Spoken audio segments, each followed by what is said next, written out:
Thank you very much, Mr. Speaker. Special thanks, Mr. Speaker. Greetings to colleagues. Good morning to members of Parliament, the staff, the police, and all who are watching, all of those who are listening, my constituents of VA4 North. Let me, in a very special way, greet the resilient, productive, and creative, the spiritual people of VA4 North. Let me welcome all those who have joined us from overseas. And in a very special way, I know my mother is watching in New York. Hello, Ma. I hope you are fine. And let me welcome those who have joined us online. Mr. Speaker, I thank God that I'm here this morning. I just want to say, Mr. Speaker, that St. Lucia's story, our story, the crafting of our St. Lucian experience is a journey which started, as we are told, not with the struggles of people who came on ships from Europe or with the slaves who were forced here in chains, but with the Kalinagos, the Arawaks, and other indigenous people. And from then, Mr. Speaker, whether we like it or not, our faith has been influenced mainly by outside events. Dr. Anderson Reynolds of Euphortian and St. Lucian writer, and Dr. Yolin Hamison, Guy Ellis, and Robert DeVoe, who together describe these events very well in their books, in their publications.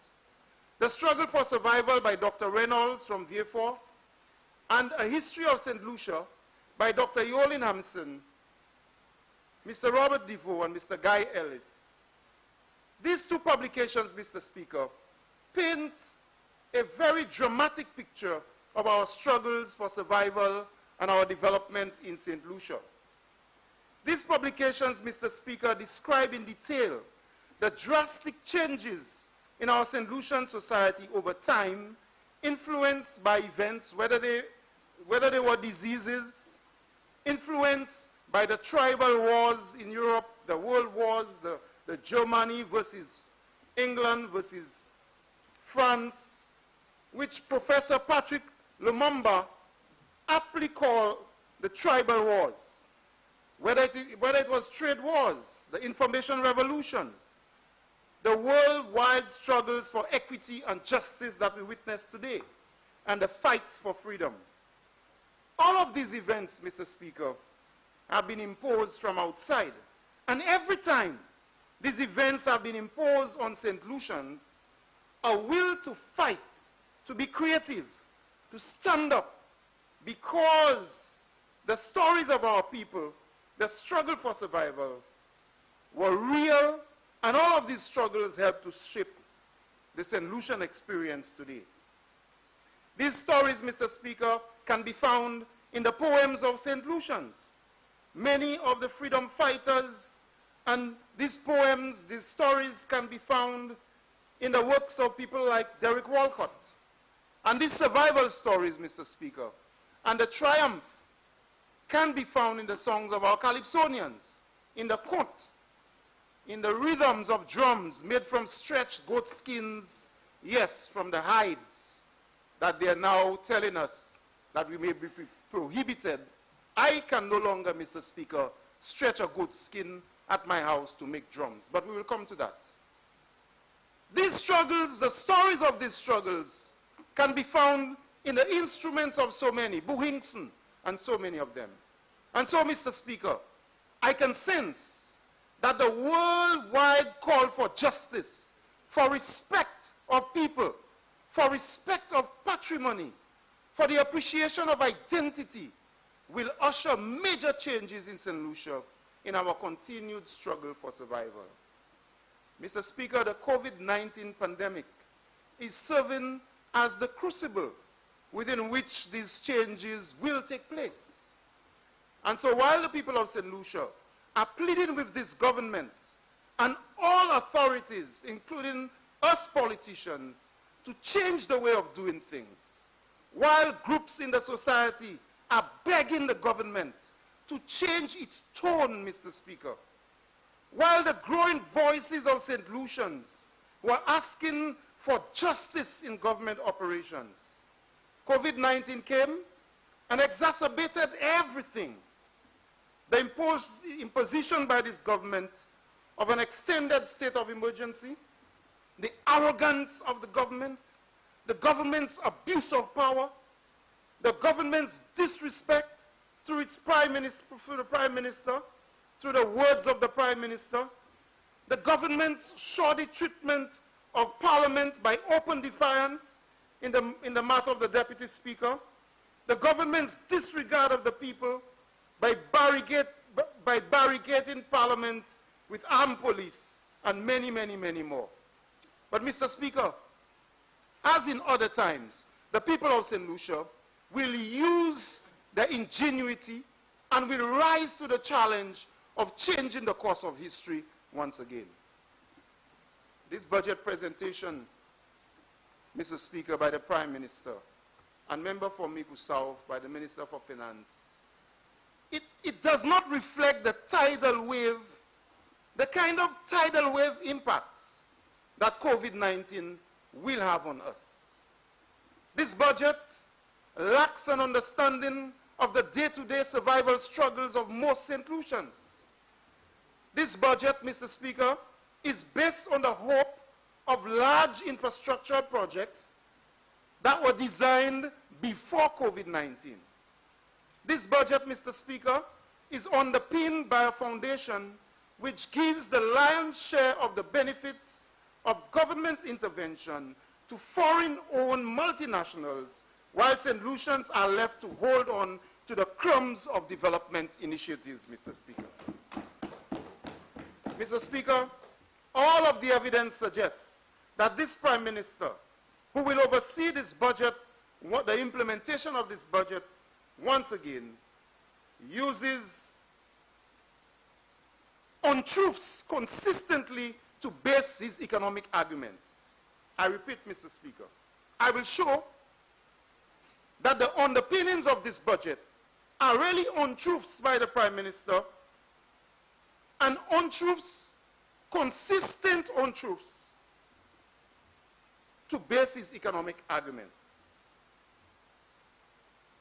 The underpinnings of this budget, Mr. Speaker, do not appreciate or like a St. Lucian heritage.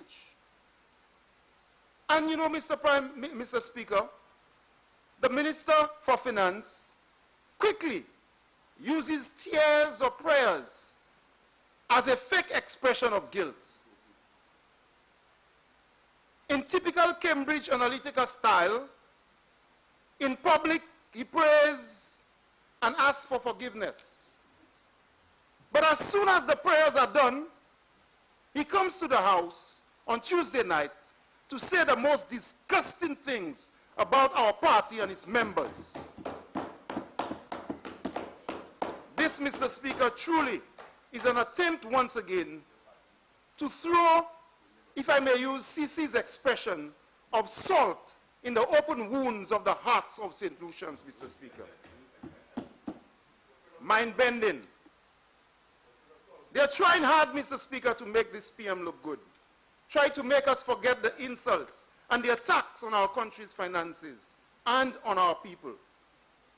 So they use prayer. And in Facebook and social media, St. Lucians will see over and over again thousands of new friend requests, Cambridge Analytica. And to use scripture and prayer to try to fool the people of St. Lucia. And so, Mr. Speaker, on Tuesday night, I sat and listened to the Prime Minister, to his budget speech, and in the style of one of my favorite St. Lucian singer-songwriters of Calypso called Bachelor, I saw what the PM tried to do that night, that Tuesday night, Mr. Speaker. And if I'm allowed by Bachelor, if he's listening, to play with his words a bit, his famous song, I will say to you, Mr. Speaker, we saw what he tried in his speech that night. We saw what you tried last night, Mr. PM. Speaker, he has the heart to repeat all the old promises. We saw what you did that night. From 2017, that first budget speech, the same hotels, building a new St. Lucia, he said, for his friends, same bananas to France. Now he's trying to repeat. He left St. Lucians behind, the people whom he wed on June 16, 2016. And somebody will say amen one of these days. Now the people say enough is enough. Nous boucher. Thank you, Bachelor. So we saw what he tried that night, Mr. Speaker. And the people saw what he tried that night. Mais nous kai boucher. This budget presentation on Tuesday night, Mr. Speaker, spoke not only to the 2021 prospects as laid out by the government, but the leader of government business, the CEO, as he called himself, the CEO of the corporate cabinet of St. Lucia, as he described it, the board of directors, so to speak. He spoke of his administration's performance over 4 years. Now in the 5th and final year, he tried to describe a new St. Lucia, or his government's version of a new St. Lucia. What I see and feel, Mr. Speaker, what people are saying to me in my constituency, is that a growing number of them, and a growing number of St. Lucians, feel that this is a new and cold St. Lucia. This is a new and cold St. Lucia. Ça pas St. Lucie qui a embrassé tout St. Lucien, Mr. Speaker. For example, government deliberately imposed an extended state of emergency, and the only authority who is given the power by the law to enact regulations under the state of emergency openly breaks his own laws, Mr. Speaker. That's the kind of new St. Lucia that they are trying to develop. So we came to the Parliament, enacted laws, the State of Emergency Powers Act. But the Prime Minister, who has all of the powers, breaks the laws. Our NIC funds, Mr. Speaker, made available to multimillionaires for the development of a golf course, while citizens who are concerned about our heritage and patrimony Mr. Speaker, are ignored on a point of order. The member is imputing improper motive to a member of the House. If he is going to say that the Prime Minister broke the law, then he needs to specify which law was broken. Or else he needs to withdraw the statement, because that is imputing improper motive. Honorable, Mr. Speaker. Honorable Member. Yes, I will explain. Yeah. Mr. Speaker, in the regulations indicate that you cannot attend mass crowd events without a mask. The Prime Minister is on record as having been in large groups without a mask. May I continue, Mr. Speaker? A Prime Minister who frequently says on troops. Mr. Speaker, that's not a law. The Prime Minister who frequently speaks on truth. You didn't say point of order. I stand on a point of order again. There are guidelines and there are laws. The member said that the Prime Minister is breaking the law. So he needs to state which law has been broken, because I did not know guidelines became laws.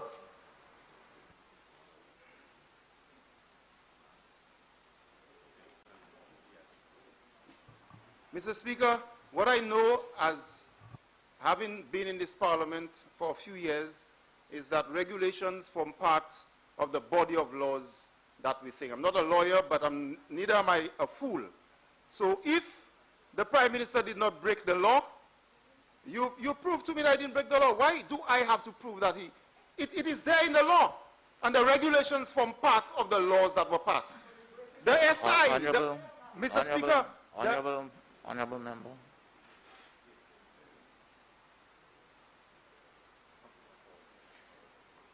Honorable Member.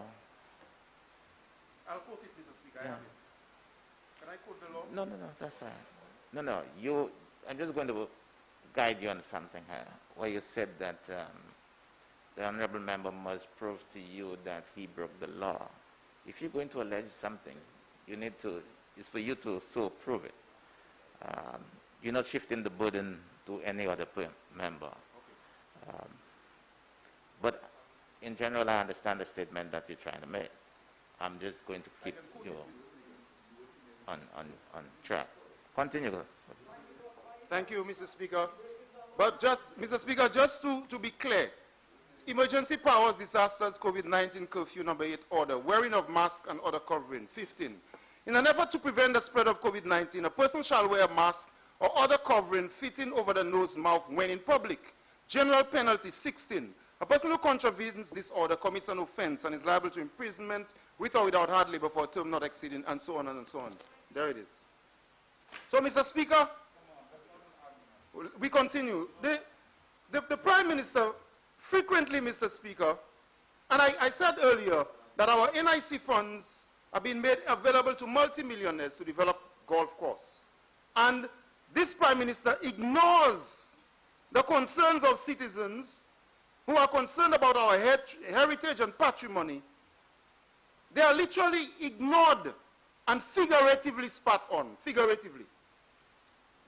This is the new St. Lucia where the Prime Minister frequently, Mr. Speaker, speaks down to the proud people of this country with expressions such as backing dogs, jackasses, mendicants, stop it to public servants. The opposition has lost their right to speak. And this is the new St. Lucia, Mr. Speaker, where in so many ways they have tried to break our spirit, the spirit of ordinary St. Lucians. Ça c'est un qualité St. Lucie qui a développé, Mr. Speaker.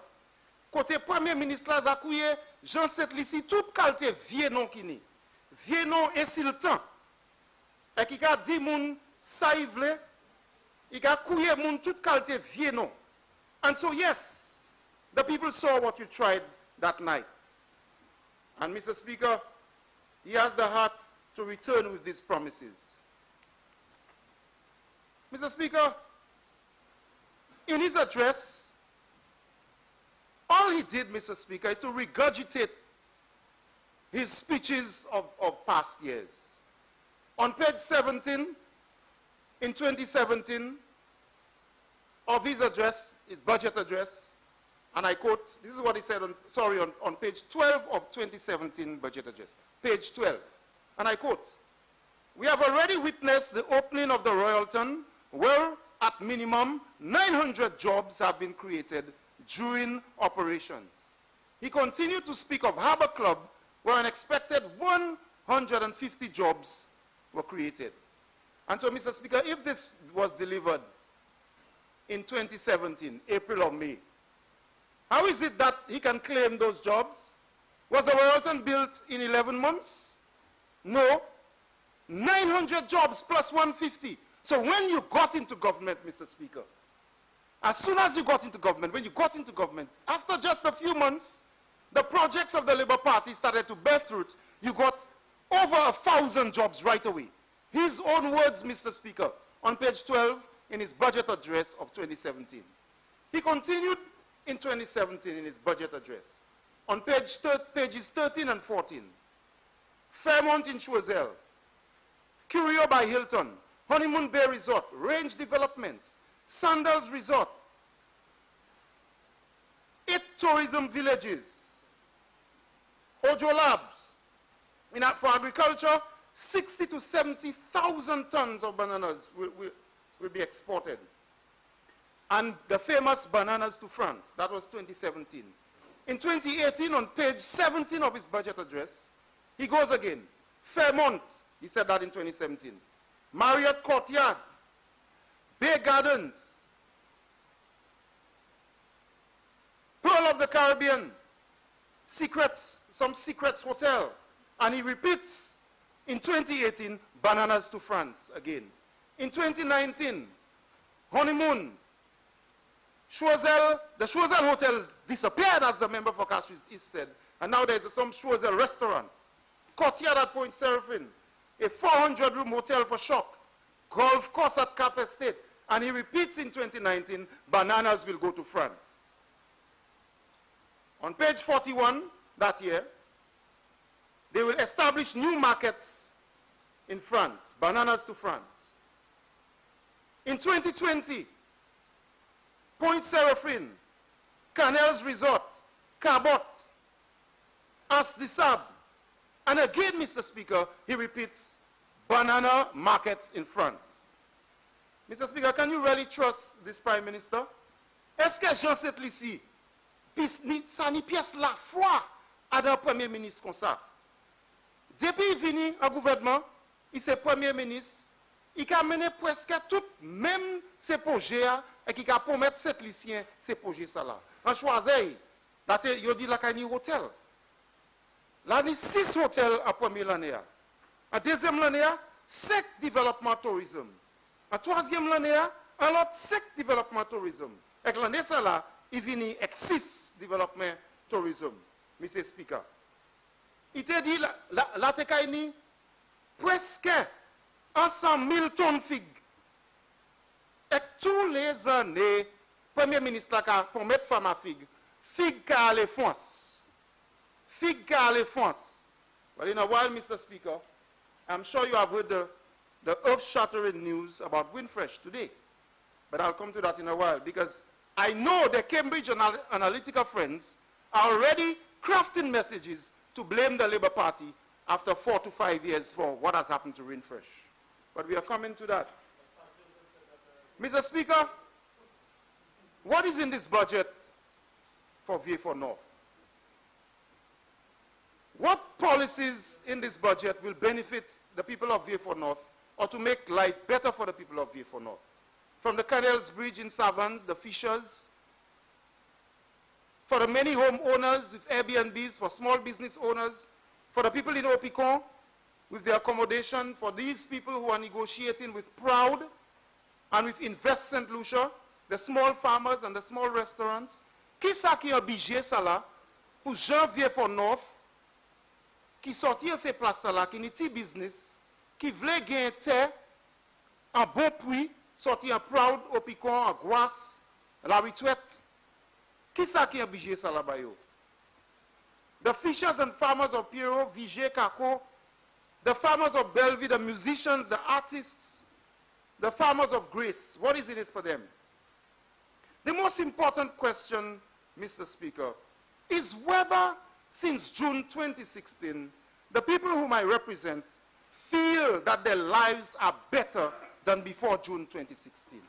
That's the key question. Est-ce que janvier pour nous quoi qui la vie au plus meilleur aujourd'hui passe été avant l'élection? Et nous pas qu'à parler about COVID. Let's look at it, Mr. Speaker. Many families who have had access, who need access to medical care, both at St. Jude and Victoria, now the OKEU, are still having great difficulty. Now they will say it was there before, but June 2016 happened. Pregnant people from Opicon, a lady called Jane, who could not get delivery done at St. Jude, traveled to Victoria by ambulance. And what about my friend from Bellevue, the over 70-year-old man who suffered from prostate issues and had to be placed in the corridor at St. Jude at the stadium, or the many x-rays that could not be done at the hospital, or the many stories of constituents who were told to take their own bed sheets, bring in their own bed sheets or basic supplies, or the many people whose elective surgeries had to be placed on hold due to lack of beds or supplies. The people whom I speak to from my constituency, Mr. Speaker, advise me that they are not better off in matters of health care. In fact, things got 10 times worse, Mr. Speaker. All this while, horses are being cooled by funds and the government focused on entertainment of a horse racing enterprise rather than better health care for the people. They don't want us to say it, Mr. Speaker. And so without any credible proof, they stopped the St. Jude reconstruction and they claim that the buildings that were originally made for hospital could not hold a hospital. They proceeded, Mr. Speaker, on a frolic of their own. to build a frame with no complete approvals, without the report, which costs almost $1 million, which is still hidden from the public and not officially published. And in the 5th and last year, Mr. Speaker, they rushed to complete the frame. One time they say it's 90% complete, another time they say it's 70% complete. So they want to rush this frame, and with no accountability, which is what the people are demanding.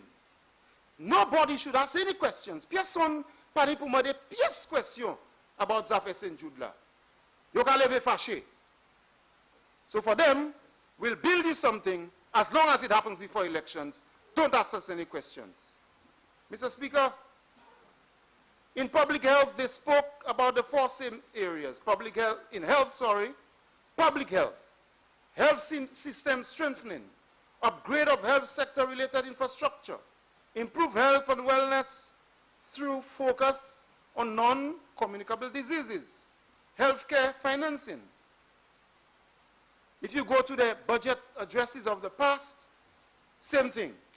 2017, National Health Insurance. 2018, National Health Insurance Scheme. 2019, National Health Insurance Scheme. And all of these things came back, Mr. Speaker. And don't come to me and say, oh, you did it too. And the member for Castries said it well. The excuse is that, oh, you are to blame. As will be the excuse for bananas to France and Windfresh. It is, Mr. Speaker, like we are not listening to the grumblings of the ground. They are not paying attention, Mr. Speaker. They are insulating themselves from the reality that the world is changing around us and changing rapidly. All around the world, Mr. Speaker, there are cries for justice, that Black Lives Matter. But that cry, Mr. Speaker, extends to a cry for justice, for all lives, for the poor, for the indigent, for the residents who watch governments spend millions of dollars without accounting. This Black Lives Matter movement, which took over the world, snowballed, Mr. Speaker, into other forms of protest for justice. And this government is not changing, Mr. Speaker. Yo pas qu'à changer, parce que tout au lieu la terre, moun ka mande pour justice, en tout bagay. Pas parce que à de cette place, police ka nek tué moun comme ça. Yo ka mande pour justice, parce que yo ka wè jikan cette ici, gouvernement pas ni justice. Yo ka dépenser l'argent sans yo raconter by personne. Yo ka fait ça yo vle avec yo pas qu'à garder compte Jean Setlissi. No audit report on St. Jude presented, Mr. Speaker. No clarity on the awarding of contracts. No explanations, no regret. And so, Mr. Speaker, the character of the government was on display that night, that Tuesday night, when we saw what he did last night, Tuesday night. The character of the government was on display when the Prime Minister, in trying to compare the Labour Party and the United Workers' Party, indicated that Labour to him is a word which denotes pain, suffering, and hardship. Mr. Speaker, I pause for a few seconds on this, because for this Prime Minister to try to couch the Labour Party like this, it is very clear once again that this Prime Minister is out of character, out of step with the history of St. Lucia, Mr. Speaker. He does not understand the history of St. Lucia. Let me remind him that this labor in the St. Lucia Labour Party, yes, it means hard work. It means making great effort. And in economics, that's what labor means. So when you talk about hardship and hard work and so on, yes, our leaders suffered to ensure that St. Lucians got a better life. Let me remind him, Mr. Speaker, that it was George Charles, the leader of the Labour Party, from as early as the 1930s. Yes, he said it's hard work, hardship, who suffered hardship, Mr. Speaker, to fight against the same colonialism which the PM said had a conscience. That's what the Labour Party means. And so when you say Labour Party is about hardship, it was about the hardship of George Charles and the Labour Party, who ensured, Mr. Speaker, that children from the south of St. Lucia especially were able to go to a secondary school, because the Viewfort Secondary School was built by the Labour Party, was built by George Charles and the Labour Party. Children only had two options, St. Joseph's Convent and St. Mary's College. So yes, it meant hardship by these leaders of the time. It meant hardship because George Charles and his companions and comrades led the struggle to get us the right to vote. It is shameful, Mr. Speaker, for the Prime Minister to be speaking like this. Without the hardship of George Charles and the Labour Party, we would not have had the right to vote the way we enjoy today, Mr. Speaker. It is George Charles and the same Labour that he decries, who fought for a ministerial system of government in St. Lucia, the struggle for better wages for our workers. And yes, the falsehood about United Workers' Party started the banana industry. Let me remind people once again that it was George Charles and the Labour Party who developed this banana industry in St. Lucia, Mr. Speaker. It was the machinations of the United Workers' Party in 1964 when they promised the SLBGA certain things. They won the election and changed their minds after. The same thing this time they're promising banana farmers to send their bananas to France. It's very interesting and nostalgic, Mr. Speaker, that what's happening with Windfresh today is happening at a time when this government promised banana farmers to send their bananas to France. A similar thing happened in 1964. And when your party was formed, don't try to stop bending people's minds. Le Parti out fait, UWP, 1964. By 1953, there were 10,000 banana farmers in the SLBGA, you know. Your party was nowhere yet. UWP was not formed. In 1953, almost a whole 10 years before you were formed, the SLBGA had 10,000 banana farmers. But the Prime Minister stands today and suggests that it's UWP started bananas. Foolishness, Mr. Speaker. These are the kinds of untruths that this Prime Minister says. And he says it in the House over and over again. He does not know his history, Mr. Speaker. So yes, labor means struggle, and labor means hard work. Not easy work from major contracts, Mr. Speaker. And Mr. Speaker, I sat yesterday and listened to the member for Choiseul Saltibus. A man who I really know, or I knew to be a very conscious man in terms of culture and arts and everything. Well learned in community stuff. And I listened yesterday in amazement, or with amazement, to the way he decried the opposition and members who were ministers before about roads. He built roads in Choiseul and people banging the door, the table, and all kinds of things, boasting and so on. Very quickly, Mr. Speaker, I just need to remind the good gentleman, Mr. Speaker, that he will never build more roads than Ferguson John and the St. Lucia Labour Party built in Choiseul Saltibus. Never. Yeah, Bousquet, Coljon, all of them. He will never build more roads. And that's the thing, Mr. Speaker, this budget debate, yes, you should boast what you did in your constituency. That is very important. But this life-changing moment of COVID-19 and these life-changing circumstances of COVID-19 is really not a time for only boasting about roads and so on. Honourable members, Mr. Speaker, I hate to interrupt the member, but I never said I built more roads than anybody. What I said, Mr. Speaker, that under the Prime Minister, I have had more money spent on contracts in my community. I never specifically said roads, Mr. Speaker. So I just want to make that very clear, because he seems to emphasize on roads. No. Yes. Mr. Speaker, that's even worse. That's not what I said, Mr. Speaker. You may continue. I am just making a statement that when members opposite talk about projects in the constituencies, that's all good. You have to do that. But since Mr. Speaker is talking about roads, I want to remind him that that is not what his legacy will be, Mr. Speaker. And every single one of us. There are certain salient things in our parliamentary life that will form our legacy. And some of us, that legacy is already, certain things that will resonate even after you die. And even after each one of us dies. The people will appreciate the roads and they need the roads, they will thank you for it. But in a decade's time, another parliamentary rep may come, or 20 years. And that is not the salient thing they will remember you for.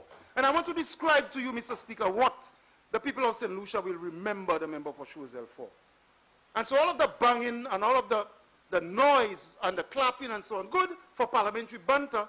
But in this COVID-19 situation, where St. Lucians are looking for a different direction and a different consensus, Mr. Speaker, let me tell you what his legacy will be. He signed a document giving close to 1,000 acres of land of the people's patrimony to one man, Mr. Speaker, to establish a horse racing facility. They say it's close to $2.5 billion worth. The documents that we laid in the parliament, which they did all kinds of things, but they cannot yet present the valid, what they say is the valid document. That document also describes the area where the stadium is, 90 acres. It also describes the whole of Sandy Beach. They came afterwards and say Sandy Beach is no longer in it. It describes all of this area. He signed the document, and then when quizzed by the press, he said he never read the document. In any other country with stringent regulations, this member could never sit in cabinet again after that, Mr. Speaker. That will be his legacy. That is what he will be remembered for 10, 20, 30, 40, 50 years. That DSH deal, Mr. Speaker. Speaker, on a point of order. What will your legacy be? Mr. Speaker, I never said I never read the document, Mr. Speaker. Honourable member, you should not mislead the House.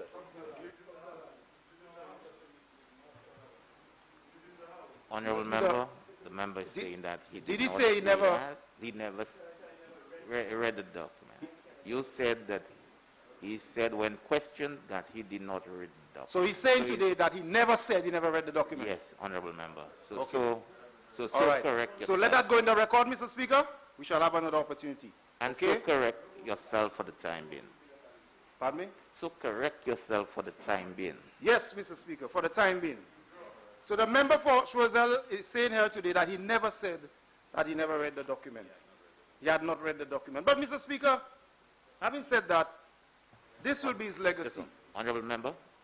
Honourable member.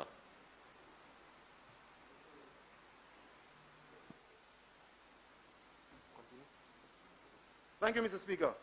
But, Mr. Speaker, I continue. And I plead for the people in my constituency, Mr. Speaker, for Mr. Jeffrey of Bellevue, Sam, Sister Teresa, Sister Monica, Concom from Opicon, Mr. Noko, who rears sheep and goats, Mr. Speaker, Moses, the pineapple man of grace, Blessings of Piero, who vends produce, fishers like Fuji, Holder, Sister J, the Simos farmers of Opicon, and the Grace Farmers Group, the Kako Vige Fair Trade Group, Mr. Speaker. There can be no economy, whether advanced or developing, Mr. Speaker, that can survive a major shock if their local food systems are not intact. The question I need to ask, Mr. Speaker, are the farmers of St. Lucia better off today than they were in 2016? How do the farmers feel? Comment ces farmers gardent la vie aujourd'hui? Est-ce que plus meilleur aujourd'hui passé avant l'élection? Has the Minister for Agriculture and Prime Minister demonstrated their empathy for the farmers and the fishers of St. Lucia? Mr. Speaker, on page 41 of his speech, the Prime Minister indicated, that's this year's speech, Now, we will see a transformed agricultural sector over 3 to 4 years. So, in the 5th year of the government, he's now saying there's going to be a transformation in agriculture in 3 to 4 years. That's not what he said in 2017 on page 16. In 2017, he said that in 3 years' time, they'll be exporting 70,000 tons of bananas. You know what the exports were? In 2016, it was 14,907 tons. You cannot allocate that to them at all. Because from June 2016 to the budget, I don't know which farmer can plant bananas and export it. In 2017, 13,310 tons. In 2018, 14,793. In 2019, 11,858. The revenue, same thing. In 2016, 21.7 million. In 2017, 18.5 million. In 2017, 18.5. 2018, 21.4. And 2019, 11.1 million. Point of order. I would like the member, Mr. Speaker, to quote where he's getting his figures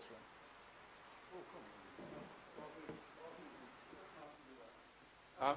Honorable member, you may stand. You made mention 3 to 4 years, page 41 of the current Prime Minister's statement.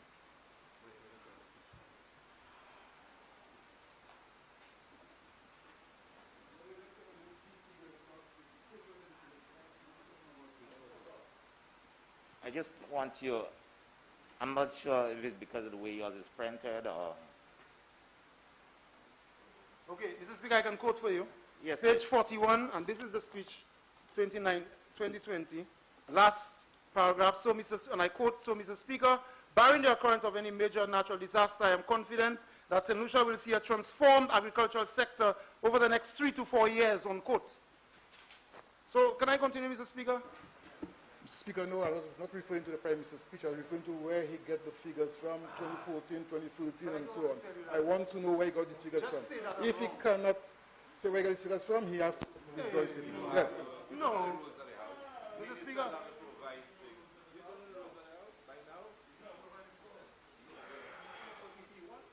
Yeah. Mr. Speaker. May I, Mr. Speaker?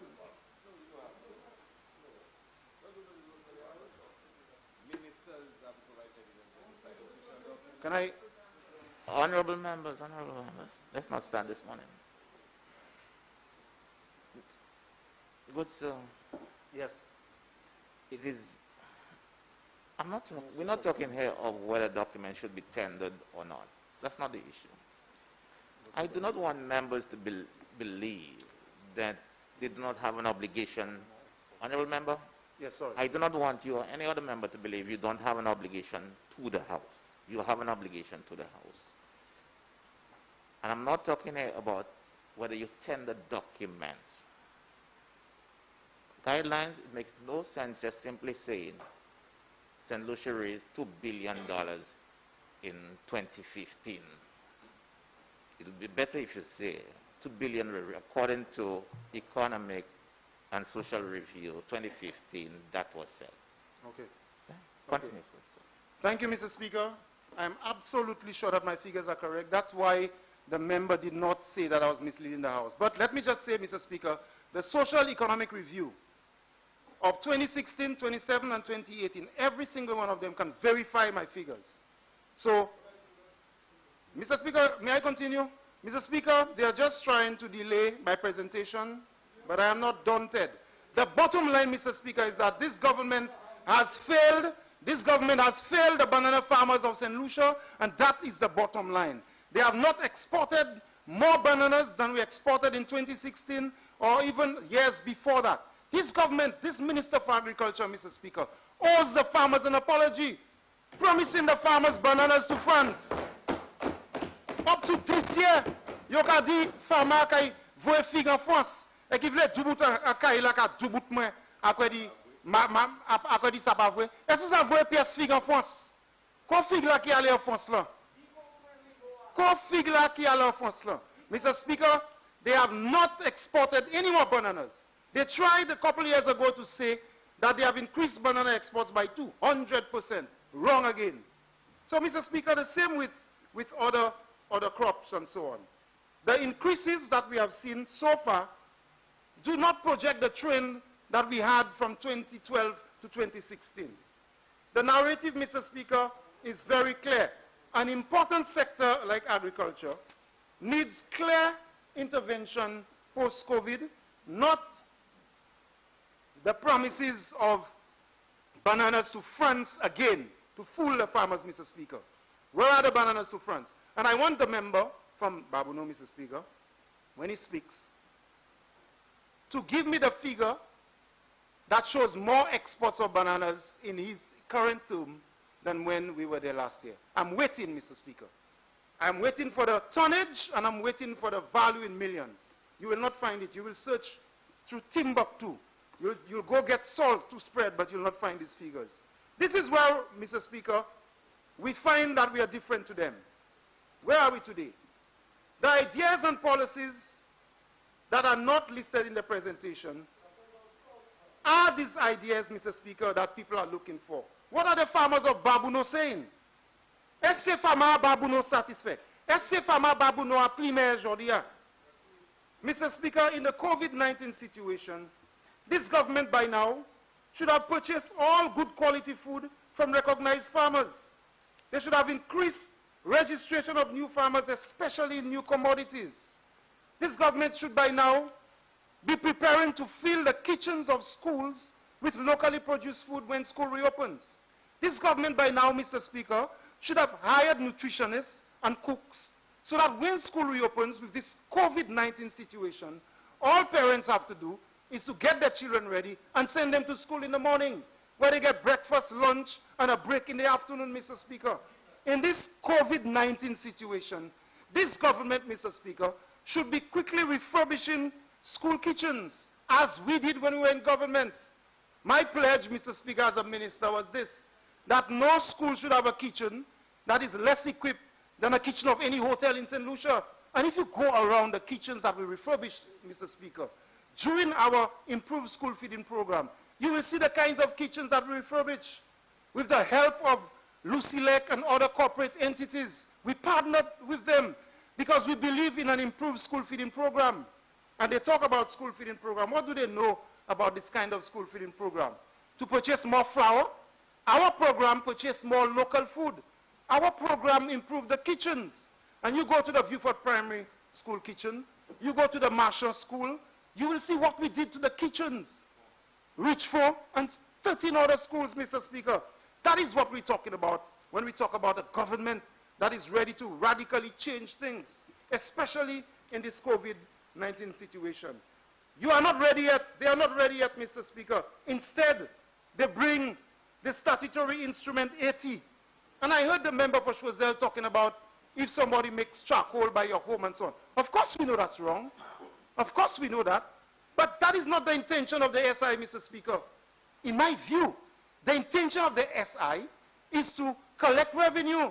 It's a cash-strapped government that is searching everywhere to collect revenue. And as I said before, it means therefore, Mr. Speaker, that I cannot stretch a goat hide at my home anymore without paying a license. This is what you have in the SI. We use goat skins to make drums all around St. Lucia. You think the Prime Minister would know anything about that? So I cannot buy a goat skin and stretch it on my own home, which is the practice of our people, our musicians, our traditional musicians. And I do it all the time, to stretch a goat skin so that we prepare it to make our drums. A simple thing like that, Mr. Speaker, we cannot do it. It didn't say commercially. Prove it where it says commercially. So, Mr. Speaker, you see all of these things are coming in, and the Prime Minister does not understand St. Lucians. So people with goat skin, lapoka buit, and so on, you only pour a license pour faire lapoka buit avec un tambour. But to them, Mr. Speaker, that's not important. That is not important to them. Mr. Speaker, on pages 12 and 13 of the PM speech, he lists a number of initiatives. You know what should have happened, Mr. Speaker? All of these changes to the charcoal situation and all of that, Mr. Speaker, all of these changes, if the government intended for them to be national movements of change, there will be meetings with the charcoal producers. The charcoal producers of Opicon, the Opicon charcoal producers, you know, an association, Mr. Speaker, Opicon charcoal producers, and there are so many others who depend on charcoal for a livelihood.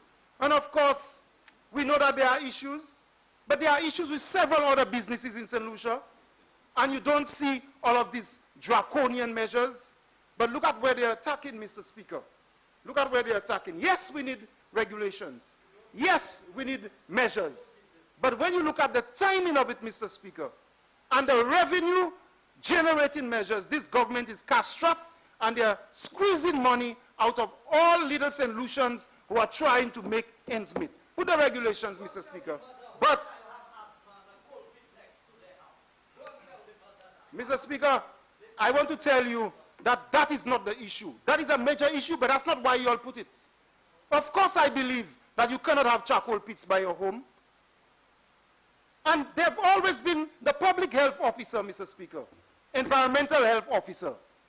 When there are issues like that, they come to the area and get it stopped. I have clear experience with that. I have clear experience with that in the area where I live. The environmental health officer does it. They've been doing it. The environmental health officer, okay, pig pens and those kinds of things, go and enforce the regulations. There is nothing new about that. What is new is that this government is using this situation to raise revenue that they are cash-strapped. So the revenue that they're taking it from every little person all around the place. That's what it is. Mr. Speaker, out of this budget, I continue to say that this government, Mr. Speaker, charge everybody who purchases a gallon of fuel $1.50, which they say will build roads. I say to them, Mr. Speaker, that the people in my constituency pay $1.50 too. The people of Belleville, Grace, Pierrot, Kako, and Vigier, Saint-Jean-Vevacella, they also pay $1.50. The fishers in Vieux-Fort North, c'est peu cher. You can pay l'argent ça too. The car drivers pay about $6,000 a year. The fishers pay $6,000 or $13,000 a year in fuel. Why are we not getting our share of rehabilitation of roads in Vieux-Fort North? Is it to punish? But you are charging the people $1.50. Mr. Speaker, this government has to be just. The COVID-19 situation, Mr. Speaker, calls for leaders to refashion their sense of community and community togetherness. This government's medium-term strategy, Mr. Speaker, does not reflect the urgency with which COVID-19 should be attacked. Mr. Speaker, look at the water situation. The chairman of WASCO, since my discussions in the estimates debate, Mr. Speaker, has spoken to me a number of times relating to my concerns at Foncapesh. I want to thank him for that, but at the same time, Mr. Speaker, I want to urge the government to continue to look at this situation at Foncapesh. Instead, Mr. Speaker, WASCO is building a $7 million office complex in Vieux-Fort. Right now, over the last week, even though we have rain, there is no water at Pierrot. So, Mr. Speaker, where are the priorities? Est-ce que WASCO, ça fait un building, Mr. Speaker, qui $7 millions avec ces gens Pierrot, ces gens Picon, même si l'applique à Tobé, you pass à jouer glue. And I understand the technical officers say technical issues. But I urge WASCO, Mr. Speaker, the same way when there were water problems in the north a few months ago, every single day there was an ad on the radio, Mr. Speaker. The people of Vieux-Fort North, your party deserve an ad. I urge WASCO, Mr. Speaker, to tell the people of Pierrot and Opicon something about the water. I understand that they call me, the technical officers call me, and I have said so to them. Don't treat our people as if you cannot spend money to put ads on the radio for people of Vieux-Fort North. Because I know pas moun too. For weeks, for days, no water. And I do understand the challenges, but let the people know through ads. Mr. Speaker, as I close, I plead in this budget, Mr. Speaker, for the small business people of Vieux North, for the hairdressers like El Githa in Bellevue and Donna of Moncaen. And in the budget, there is provision for soft loans and that kind of thing. But these people need grants, Mr. Speaker, to allow them to keep 1 or 2 members of staff. Fraser in Opicon, Rudy's son at Grace, Onan, Miss Syra, Biloc from Grace, Mr. Speaker. All of these people are small business people who employ 1 or 2 people. Si c'est moun salani pour la Dieu, c'est moun parce que COVID-19, la gagné plus pauvreté en commune Vieux North.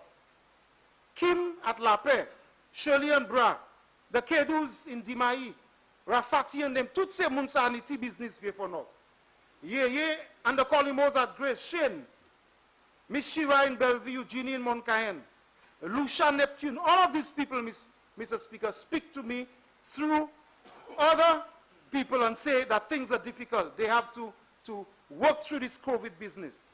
And while there are loans in the budget, soft loans and so on, I plead, Mr. Speaker, for the government to reconsider and to give these people grants. We have spoken about the charcoal producers, and we have made our position clear. So, Mr. Speaker, enough is enough. The state of emergency, the extension of the state of emergency, placed St. Lucians in a situation where the government is choking with their policies and their attitudes. St. Lucians want to breathe. So, Mr. Speaker, the people of St. Lucia have listened to this Prime Minister, going on 5 years now. Vous avez écouté Premier Ministre et qui a allé using wrong information, untruths, threatening St. Lucians, calling us all kinds of names, imposing a state of emergency, then breaking the law. No, they say it's not the law. Breaking agreements with the National Trust, giving away our birthright. And then, Mr. Speaker, there is Honorable Philip J. Pierre, member for Castries East. I want St. Lucia to look at the two of them. Approach the challenge in Castries East. He stuck to the task, was returned 5 times, success in government, trustworthy, truthful, hardworking, in the interest of all St. Lucians. Compare the two, Mr. Speaker, with new ideas for secure St. Lucia, considering all the challenges that we have. Who will put St. Lucians first? He did not run to a seat that he considered safe. He battled in Castries East, and he stayed there for the people of Castries East. And finally, Mr. Speaker, I will say this. This is an historic moment for banana farmers and Windfresh, for the COVID-19 challenges. This is an historic moment. And I will say this in the House, Mr. Speaker. The people of Castries East and the people of Castries have an historic responsibility. We have never had a Prime Minister who led his party to victory who is from Castries, Mr. Speaker. The current Prime Minister went to Miku South. We have had deceased Alan Louisi from Labrie. The Chief Minister was George Charles from Castries South. So we're talking about Prime Ministers. We're talking about Dr. Kenny Anthony from Vieux South. We have never had a Prime Minister leading a party from Castries.